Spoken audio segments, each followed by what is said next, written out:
Gusto mo ba na isuot ko ito? Jinhan, tingnan mo nga siya. Kung ayaw mong pagkawalan ng pulseras na ito, pero kung gagamitin mo para saktan si Lola, hindi ka natatanggapin ng pamilya Jiang. Ito, mahawang ka lang yan. Ang masamang iniri ay lumalakas pa. Kung kaya mong itago ito at alisin ang iniriya. Pero hindi ako sigurado kung ligtas kang makakauwi. Sino nagsabi na gusto ko ito?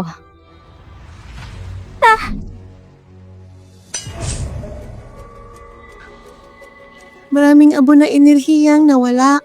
Siya Yue. Salamat, nailigtas mo ulit ako.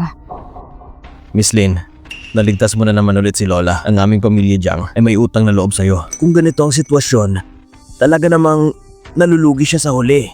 Sa mga nakarang taon, panalo siya dahil inaangkin niya na siya ang ina ng panganay ng pamilya Jiang. Pero si Chairman Jiang naman ay masyadong matuwid dahil siyang nakakatanda. Hindi ito posible. Dite, dalhin mo si Liu Yinyin sa labas para Opo. managot. Miss Liu, pakiusap. Ako ang ina ni Xiaobao. Paano niya nagawa sa akin to? Lin Yue, sinira mo lahat ng bagay ko. Tsak na aalisin kita.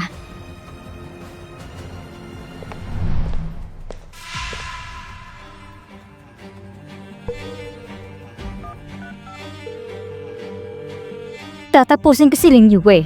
Tatapusin mo siya? Nababaliw ka na ba sa ganitong sitwasyon? Gusto mo bang pagdudahan ka ng buong pamilya Jiang na ikaw ang may gawa? Imang taon ako nagsumikap sa pamilya Jiang. Pero siya naman, pagkatapos tumabas, sinirang lahat ng pinaghirapan ko. Kailangan ko siyang tapusin.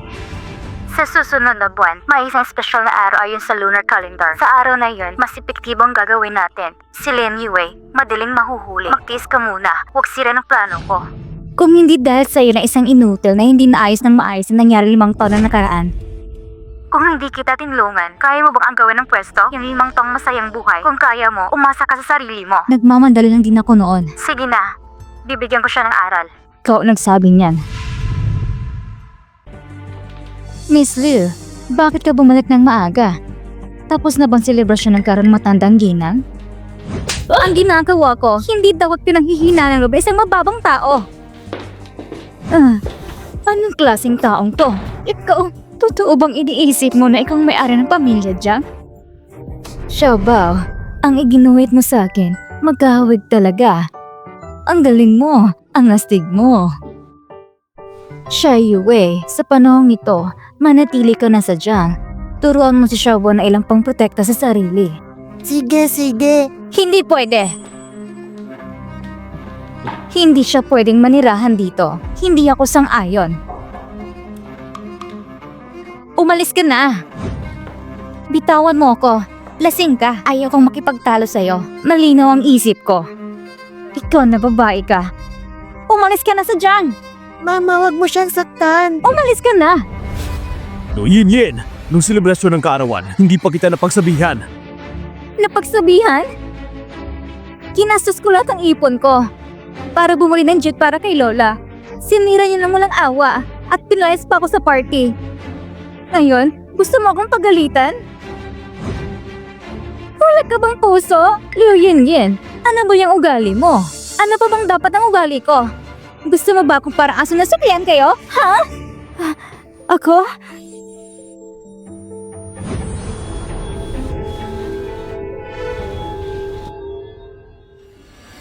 Kumalma ka na ba? Kailangan mong patayin mo si Lola sa galit bago ka titigil? Liu Yinyin, sumusobra ka na. Miss Shen, dalhin mo na to sa kwarto niya. Huwag mo siyang pakawalan para manakit. Pagkawalan mo ko. Ano ba talagang kwenta mo? Pagkawalan mo ko! Xiaobao, tulungan mo si Lola. Magpapahinga na ako sa kwarto.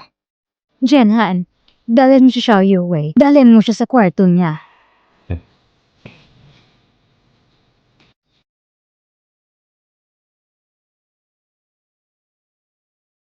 Miss Lin,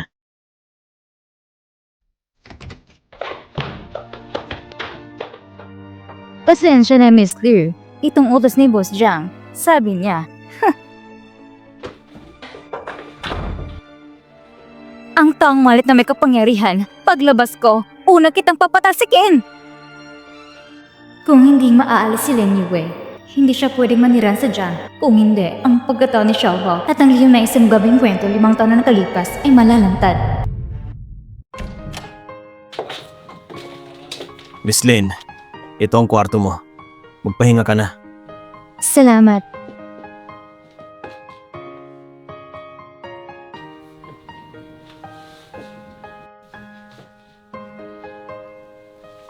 Dahil abala ako dati sa paghalo ng gamot para kay Lola Jang, may amoy na siguro ako.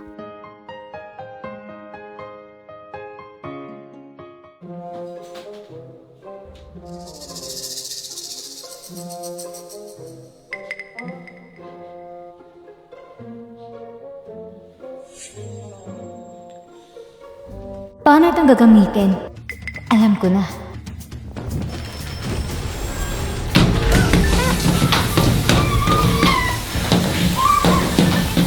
Ayusin mo agad ang kontrata. Sige, ganun na lang muna. Linyue, ayos ka lang ba?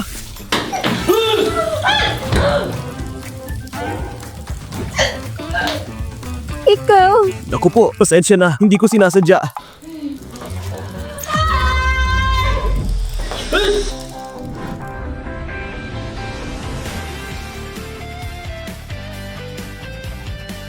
Anong nangyayari? Mabilis ang tibok ng puso ko. Teka lang, medyo nahirapan akong huminga dahil sa ginawa mo. Pasensya na. Hindi ko talaga sinasadya.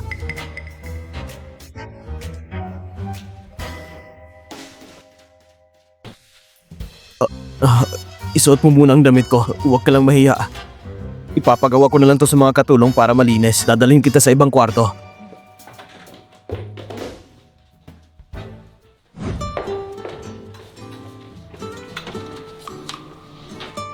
Salamat.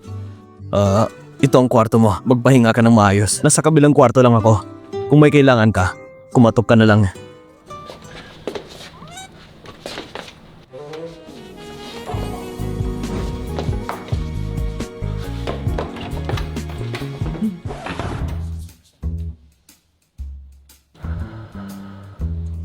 Kanina, mabilis ang tibok ng puso ko. Baka nasapian ako.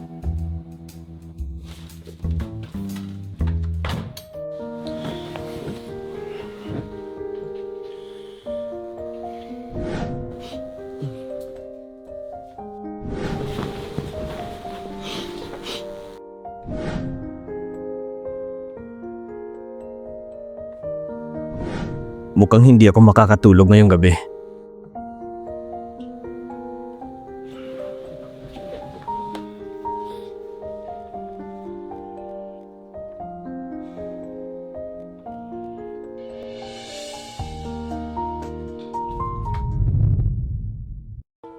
Palabas ang hangin na ganyan, tapusin ito ng dahan-dahan para mapigilan sa mga iniriya. Subukan mo rin. Ate, pag ginawa ko ito ayon sa paraan na ito, nararamdaman ko na magaan ang katawan ko. Ito yung pakiramdam na dati hindi ko pa naranasan. Mukhang may talento talaga si Xiao Bao. Totoo ba yan? Para nung bata pa ako, gana din kalakas. Papa, binati ako ni ate kanina. Ang galing mo, Xiaobao. Kakaiba. Bakit tuwing nakikita ko siya, para nasapian ako? Mas mabuting lumaya muna ako sa kanya. Ano ba to? Galit pa ba siya sa akin? Talagang ako ang may kasalanan kagabi. Mag-iisip tayo ng paraan para maging okay siya. Teka, may mga sinuunang libro kami tungkol sa mga mahayka. Baka gusto mong tignan. Talaga? Saan? Pero kailangan ko pang turuan si Xiao Bao. Si Xiao Bao ay aalis muna para samahan si Lolang mag-almusal. Ingat ka! Gusto mo bang sumama? Sige. Ito ang mga sinuunang libro na kinolekta ng lolo ko bago siya namatay. Dapat nandito ang mga libro tungkol sa sinuunang mahayka. Mayroon ding mga nawala sinaon aklat dito.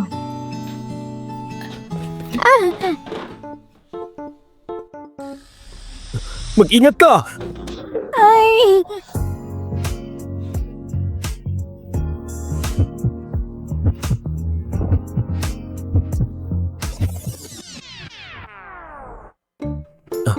Nasaktan ba kita kanina?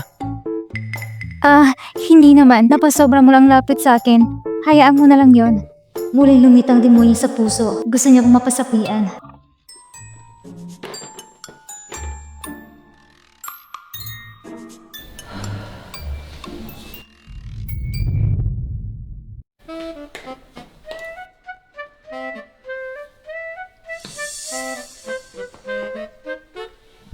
Shaba, gusto mo ba si Ate Lin Yue? Gusto talaga ni Xiaobao si ate. Pero si mama naman. Sa mga bagay ng puso, hindi dapat pinipili. Lola, alam ni Xiaobao na hindi gusto ni Papa si mama. Si Xiaobao rin ay umaasa na makahanap ng kaligayahan si Papa at Mama sa bawat sarili nilang paraan. Napagkamahinahon mo. Titingnan ko muna ang iba. Ako na, baka mahulugan ka na naman.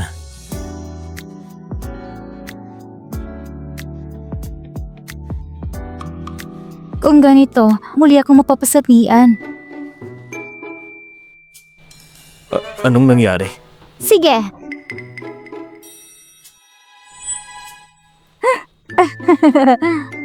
Kapag sobrang lapit mo sa akin, napapasapian ako.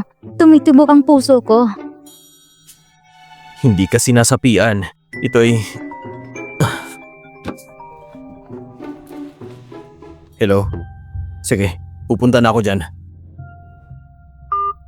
Anong nangyayari?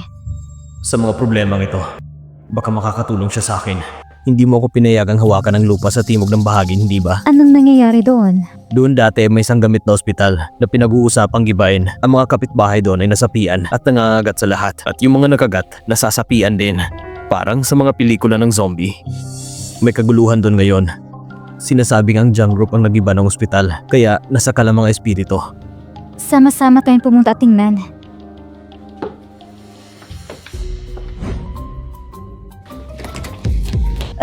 Dumaanan kami! Dumaanan kami! Si Xiaobao rin ay dumaan lang.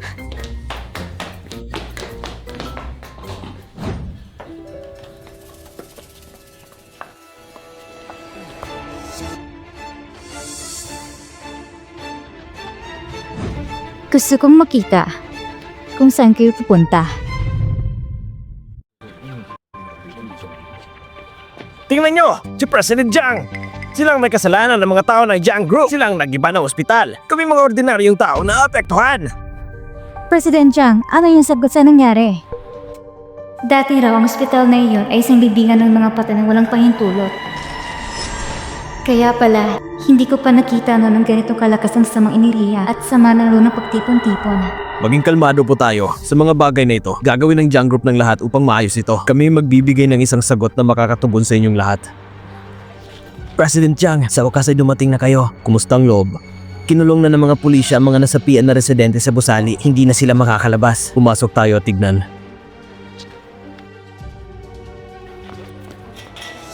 President Jiang, ito mga eksperto sa bagay na ito.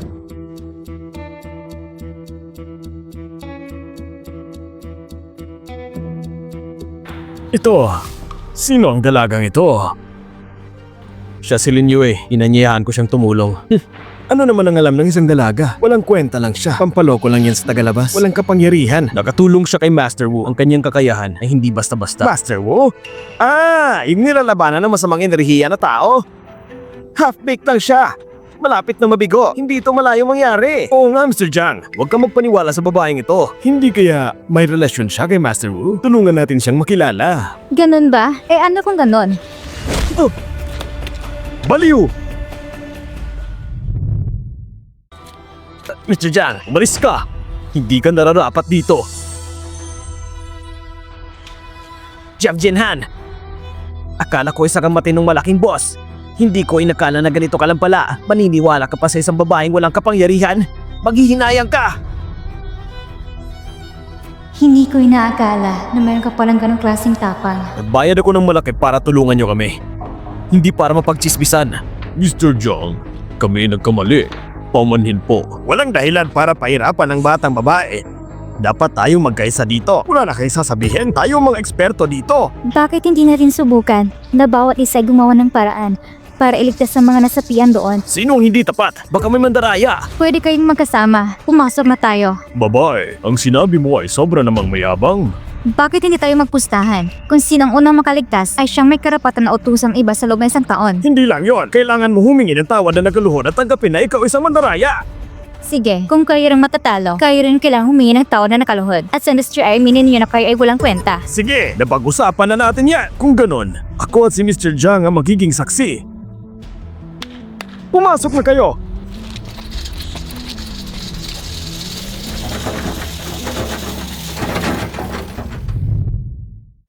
Batang babae, ano na? Sila munang mauna, ako ang huli. Hindi yata siya natatakot. Ako na!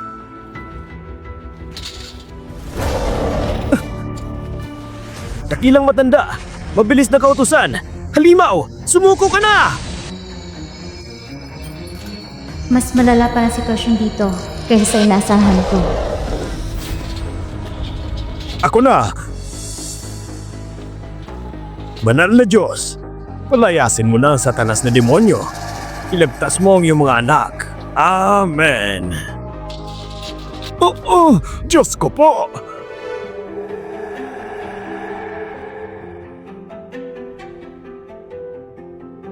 Ami Futo.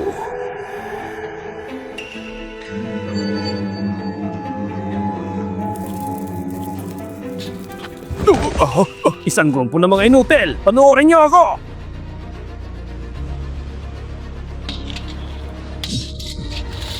Ito'y amoy ng dugo ng aso! Di dapat sinasaktan ang buhay ng tao! Mr. Jiang, ang amoy na ito ay panlaban sa masamang espiritu.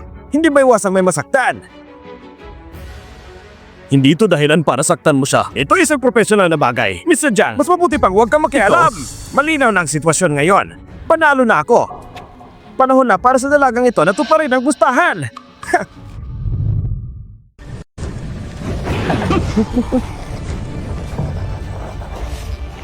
Ito ang resulta ng pagpapagalit mo sa kanya. Ang pustahan ay para iligtas siya mula sa kanyang pagkapanganib. Mukha ba itong pagliligtas? Anong nangyayari? Magpasakop ka na! Sa ngalan ng Ama, ng Anak, ng Espiritu Santo. Amen! Pasensya na, ako'y nagpakumbaba. Nagpursige na ako. Ngayon, siya na lang ang natitira. Sa loob ng aming industriya, ang mga kilalang tao ay nabigo na. Itong babae na ito, ano pa bang magagawa niya? Sa ngayon, sa tingin ko, ang pustahan natin ngayong araw ay walang sino man ang nagtagumpay. Bakit hindi na lang... May nakita ako. Anong nakita mo? May isang formation sa lugar na ito. Particular na ginawa para pigilan sa mga iniriya at malas. Nahanap ko ang sentro ng formation. Huwag ka nga magsalita ng walang basihan. Paano mo malalaman kung mayroong affirmation dyan? Ibig sabihin wala kang kakayahan. Di ba feng shui master ka? Hindi mo ba kayang kalkulin ito? Ikaw! Tingnan natin kung anong magagawa mo. Pwede bang buksan ng bakod na ito para makapasok ako at tingnan? Ang ospital ngayon ay puno ng mga pasyenteng inatake ng masamang espiritu. Masyadong delikado. Kahit nga ang mga professional na ito ay hindi nangahas na pumasok. Na hindi mo nga masolusyonan ang nasa harap mo. Gusto mo pa talagang pumasok para resolbahin ang isang grupo? Ang sentro ng formation ay nasa loob. Hindi mariresolve ang problema. Pasensya na po talaga. Hindi namin maaaring isugal ang buhay mo. Buksan nyo. Naniniwala ako sa kanya. Mr. Jiang, ano pong sabi ninyo? Mr. Jiang, hindi to ang oras para alagaan mo ang babae mo. Kapag may nangyaring masama sa kanya, wala ni isang mananagot sa amin. Pero kung talagang ipinilit mong papasukin siya para mamatay, wala rin kaming magagawa. Bilang CEO ng Jiang Group, ako ang mananagot para sa kanya. Ano man ang mangyari, ang Jiang Group ang mananagot sa lahat. Buksan niyo na ang pinto!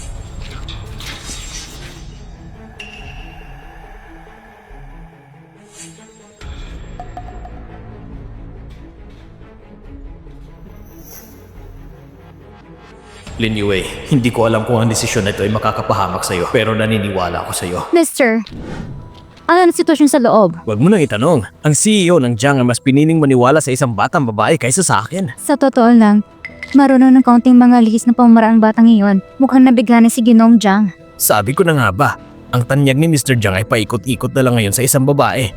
Yun pala, ay nilanlang na. Ikaw ay isang eksperto sa larangang ito.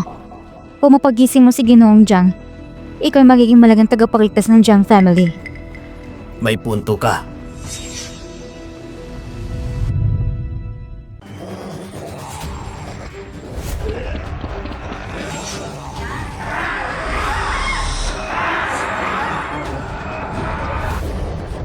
Tumigil kayo!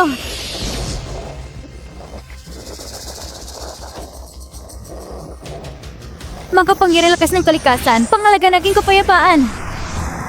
Hindi maganda. Nawawala ang bisa ng spell. Delikado to.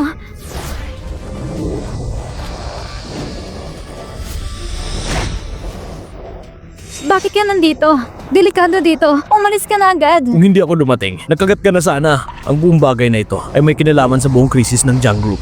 Hindi ko hahayaan na ikaw lang magpakatapang. Hindi ko inaakala na may pananagutan ka rin pala. Tulungan mo na lang ako. Sige,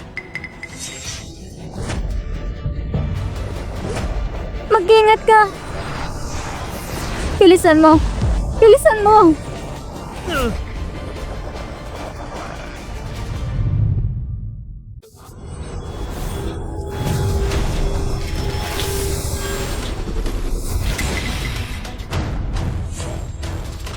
Ayos ka lang ba? ayos lang ako.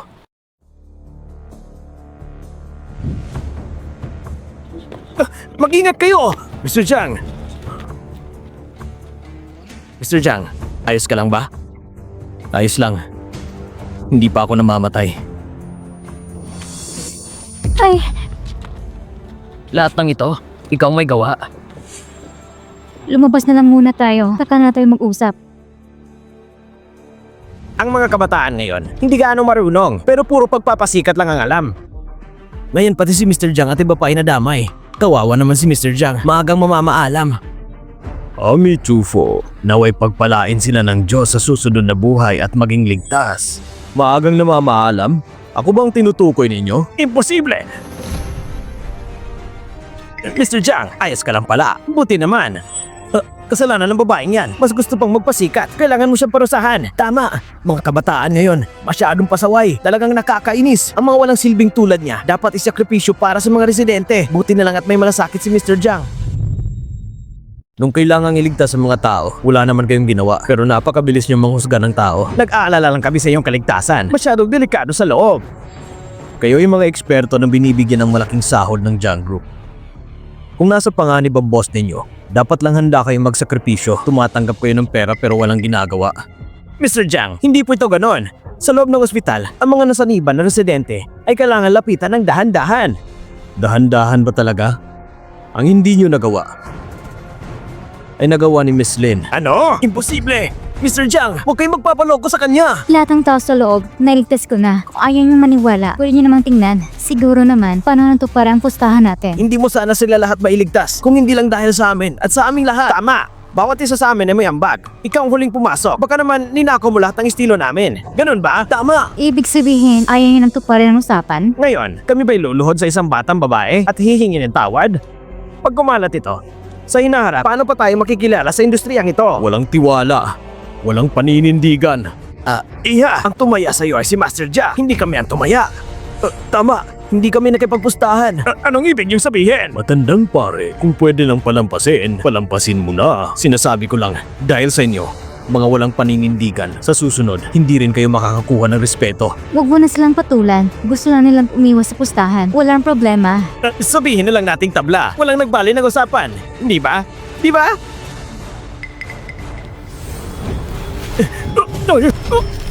Matagal ko nang gustong bugbugin kayong mga pastang matatanda. Kung ganyan kayo kagaling, edi lumabas na lang kayo. Alam mo ba kung sino kami? Bitawan mo kami agad. Sobrang bastos mo. Hindi naman kami nakikipagpustahan sa'yo.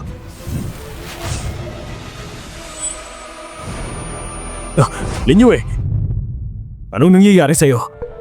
Litze, ihanda mo agad ang sasakyan. Opo. Ayos lang ako. Siguro dahil kanina naubos ng lakas ko sa mga spell. Ay, anong ginagawa mo? Pasensya na. Ibaba mo ako. Kaya ko maglakad mag-isa. Si President Jiang! Lumabas na si President Jiang! Yung babae na karga niya, sino siya? President Jiang, pwede bang malaman kung kumusta ang resulta ng insidente? At isa pa, sino po siya? Dahil sa tulong ng dalagang ito, ang insidente ng mga mamamayang sinaniban ay nalutas na. Ang dalagang ito ay bahagyang nasugatan. Sana'y maunawaan yung lahat. Nagsisinungaling siya! Jang Junhan! Hulihin niyo siya!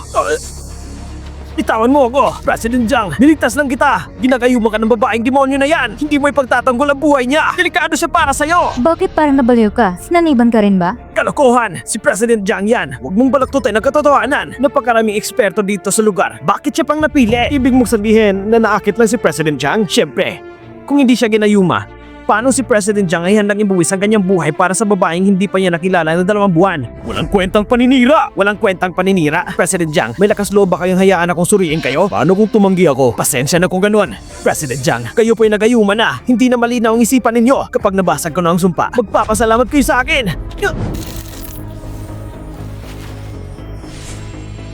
Ano?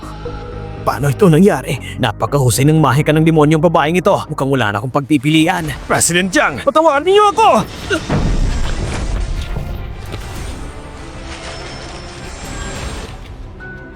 Adik ka na sa pag-arte. Sabihin mo, sino nagpadala sa'yo? Hindi ko siya kilala. May nabigay sa akin ng pera para tulungan ang mga tao. Tsak may naglalaka ng gumagawa ng masama sa likod. Susundin namin ang batas at aaksyonan siya.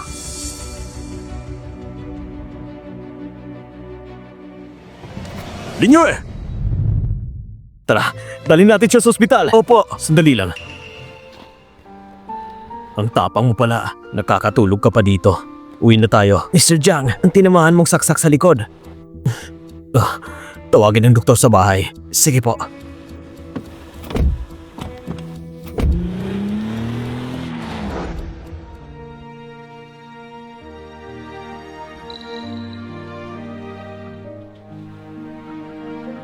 Bumalik na ako rito?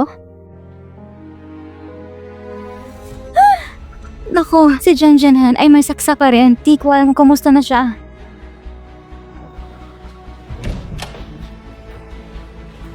Jiang Jianhan, kumusta ka na? Sapat na ba ang pagtitig mo?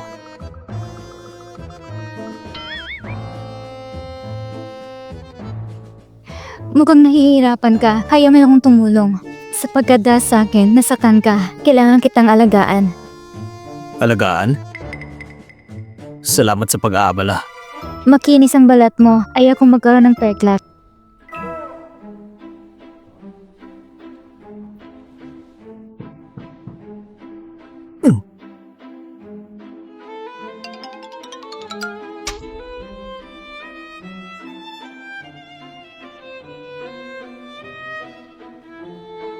Ginagantihan mo ba ako? Hindi ko naman nahawakan, paano mo naman sabi ng gumaganti ako? At gusto mo pang hawakan?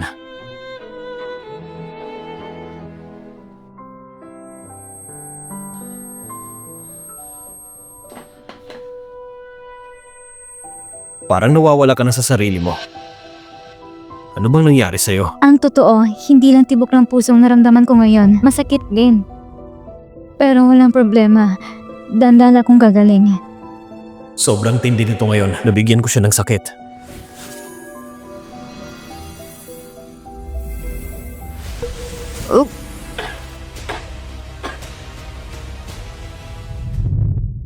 Anong nangyari sa'yo? Ang St. Thomas na ito, bakit parang ganon din noong gabi na pinagsinungalingan ako? Noong araw na iyon, yung lalaki na iyon ang tumulong sa akin para gumaling. May sakit ka ba? Bakit ang init mo naman?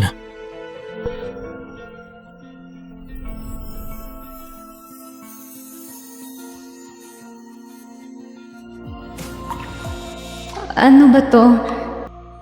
Kakaiba, bakit parang sa dibdib hindi na masyadong masakit? Nung may sakit si Xiaobao noon, ganitong estilo ang ginamit ko para masukat ang kanyang lagnat.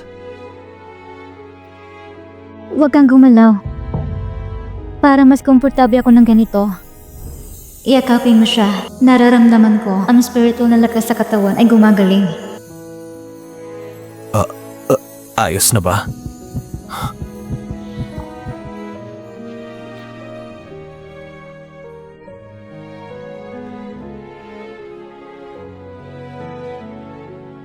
Marunong ka rin pala maglagay ng apoy.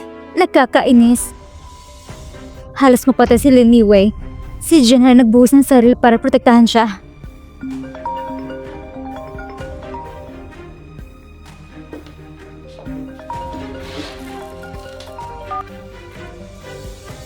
Anong gusto mo? Ang init ng ulo mo ah. Sakto. May magandang balita ko sa'yo. Anong magandang balita? May sakit si Lin Wei. Anong sabi mo? Anong nangyari? Kanina hapon, di ba niligtas niya yung mga nasasapian sa South District? Para maalis yung sumpa, kailangan isil yung lugar doon. Ang masamang enerhiya at sumpa, kapag ginalaw niya ang silyo, babuwin ito sa kanya. Kakatingin ko lang ng silyo, may marka ni Lin Yue na nandoon. Nakakahawang sumpa. Ikaw palang may gawa nito. Nadala pa si Lenny Wei. Hindi ko inaakala na ganito kakagaling. Nangako ko sa'yo noon, nabibigyan ko siya ng leksyon at nagawa ko na. Huwag mong ikalat ang balita sa kanila. Huwag kang mag-alala.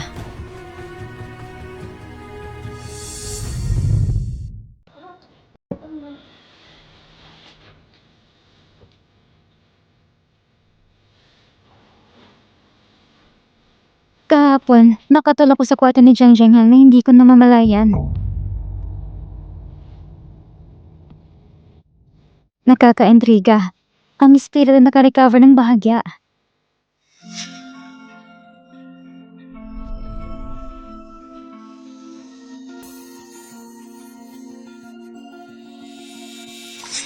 Ang lalaki ay tunay na gamot.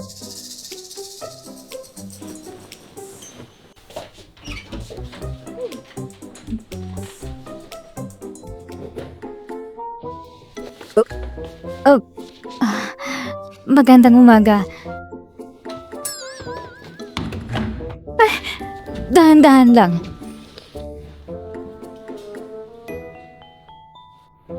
Hindi. Nananaginip ba ako?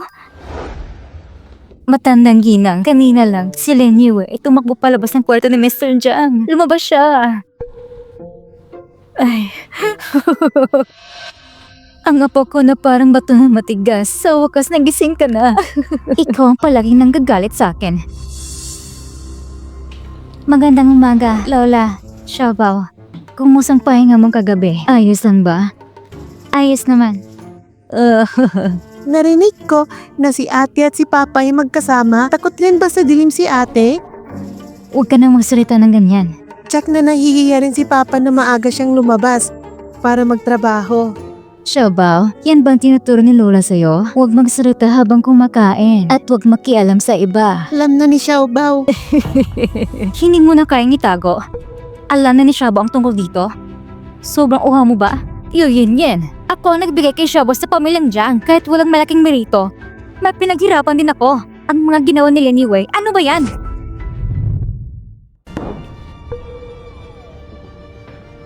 Pasensya na po, Lola. Sobra lang ako nagalit. Hindi ko sinasadyang mga sinasabi ko. Aayusin ko agad humingi ng tawad kay Miss Lin.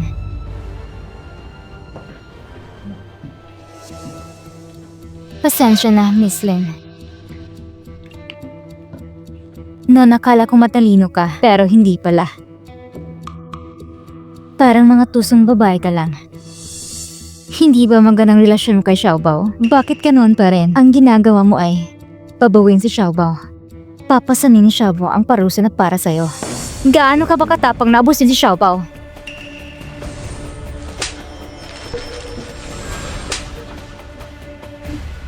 Ano nangyayari? Bakit sinasaktan ko sarili ko? Ito, anong ibig sabihin nito? Mama, ate, Xiaobao, hindi ba ikaw ang ginagamit na kasangkapan para paglabasan ng galit sa iba? Kahit pa hindi pwede. Nagsisinungaling ka!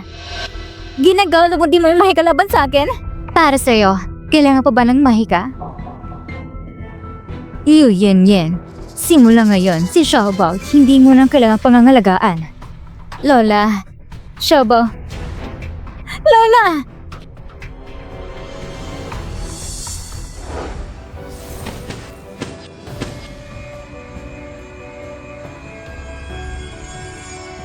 Kakaiba. Bakit hindi ito gumagana? Baka ito ay yan at yan na pagkakasundo na kailangan ng lalaki. Pero sana kuhanap ng maraming lalaki. Tama.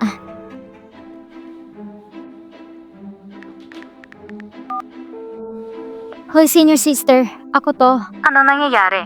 Alam mo ba kung sa may mga lalaki, kailangan ko ng maraming lalaki. Hindi ako nagkamali na narinig, di ba? Sa wakas, nagising ka na. Bibigay ko ang address sa'yo. Dito ka pumunta.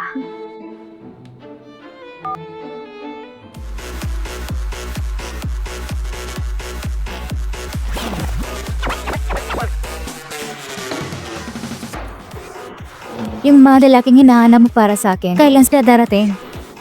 Yung mga lalaki sa entablado, pumili ka lang kahit sino. Sila? Ang lapit nila. Magkakaibigan lang sila. Kaya mo silang gawin, makakahanap ka rin ng lalaki. Ay, tama na yan, mag-enjoy ka na. Sumayaw tayo, sige na.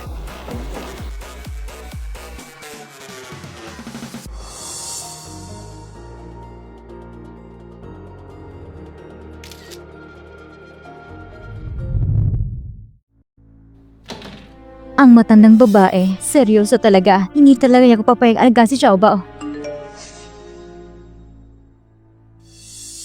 Si Lin Yu ay palihim na lumabas sa tag-party. Ang batang babae na ito, ang tunay na kulay lumabas na. Yaya Shen? Ma'am? Bumalik na ba si Janhan? Si Mr. Zhang, hindi pa siya bumabalik.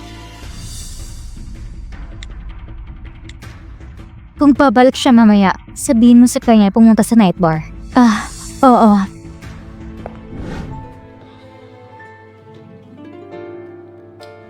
Kakaiba. Bakit lagi kong naaalala si Lin Yue?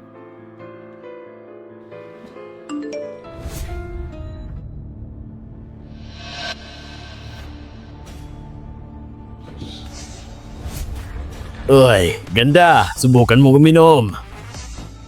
Sige na lang. Siguro, matutulungan nila akong gumaling.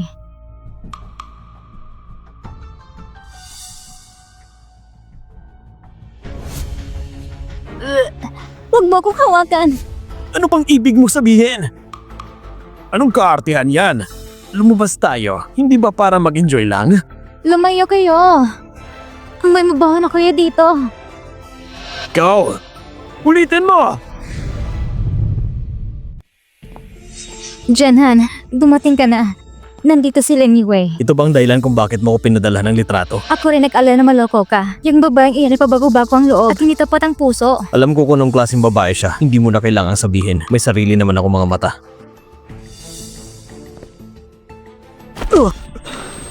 Kung ayaw niyang umalis, di pipilitin ko ng kumilos. Tingnan natin kung sino pong mangasat manakot sa akin. Hindi na kami uulit pa! Hindi na kami uulit pa! Lin Yue, anong ginagawa mo? Janhan, dumating ka na. Ilang baso bang ininom mo? Ikaw talaga ang aking gamot ng panghimala. Ihahatid na kita pa uwi. Janhan, tapos na ba ito? Hindi kayo pwedeng umalis.